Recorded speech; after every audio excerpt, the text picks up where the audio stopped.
Hi ಸ್ನೇಹಿತರೆ, ನಮಸ್ಕಾರ. ರಾಜ್ಯದ ಎಲ್ಲ ರೈತ ಬಾಂಧವರಿಗೆ ಇದೀಗ ಕೇಂದ್ರ ಸರ್ಕಾರದಿಂದ ಭರ್ಜರಿ ಗುಡ್ ನ್ಯೂಸ್ ಬಂದಿದೆ.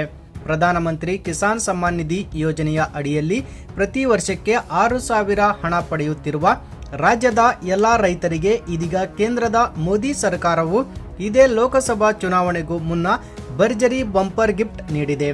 ಇನ್ನು ಮುಂದೆ ವರ್ಷಕ್ಕೆ 8,000 ನೀಡುವಂತಹ ಯೋಜನೆಯನ್ನ ಜಾರಿಗೆ ಬರಲಿದೆ.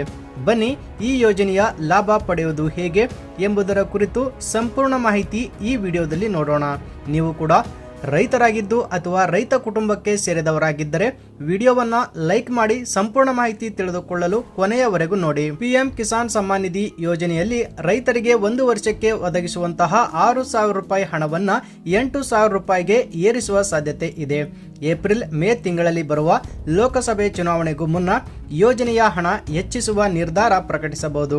2019ರಲ್ಲಿ ಆರಂಭವಾದಂತಹ ಈ ಯೋಜನೆಯಲ್ಲಿ ಇದುವರೆಗೂ 15 ಕಂತುಗಳನ್ನು ರೈತರ ಖಾತೆಗಳಿಗೆ ವರ್ಗಾಯಿಸಲಾಗಿದೆ. ರೈತರಿಗೆ ವ್ಯವಸಾಯಕ್ಕೆ ಅನುಕೂಲವಾಗಲೆಂದು ಕೇಂದ್ರದ ಸರ್ಕಾರವು ಧನ ಸಹಾಯ ಒದಗಿಸುವ ಪಿಎಂ ಕಿಸಾನ್ ಸಮ್ಮಾನ್ ನಿಧಿ ಯೋಜನೆಯಲ್ಲಿ ಹಣದ ಮೊತ್ತ ಹೆಚ್ಚಿಸಲು ಕೇಂದ್ರ ಸರ್ಕಾರ ವರ್ಷದ ಹಿಂದೆಯೇ ಈ ಬಗ್ಗೆ ವರದಿಗಳು ಇದ್ದವು. ಈಗ ಇದೇ ವಿಚಾರಕ್ಕೆ ದಟ್ಟವಾಗುತ್ತಿದೆ.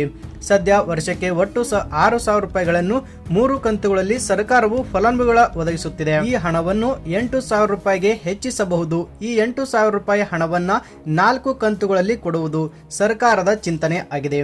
ಲೋಕಸಭೆಗೂ ಮುನ್ನ ಕೇಂದ್ರ ಸರ್ಕಾರದಿಂದ ಘೋಷಣೆ ಆಗುವ ಸಾಧ್ಯತೆ ಇದೆ. ಪಿಎಂ ಕಿಸಾನ್ ಯೋಜನೆ ಮಾತ್ರವಲ್ಲ, ಪಿಎಂ ಗರೀಬ್ ಕಲ್ಯಾಣ್ ಅನ್ನ ಯೋಜನೆಯ ಮೊತ್ತವನ್ನು ಕೂಡ ಸರ್ಕಾರ ಹೆಚ್ಚಿಸುವ ಸಾಧ್ಯತೆ ಇದೆ.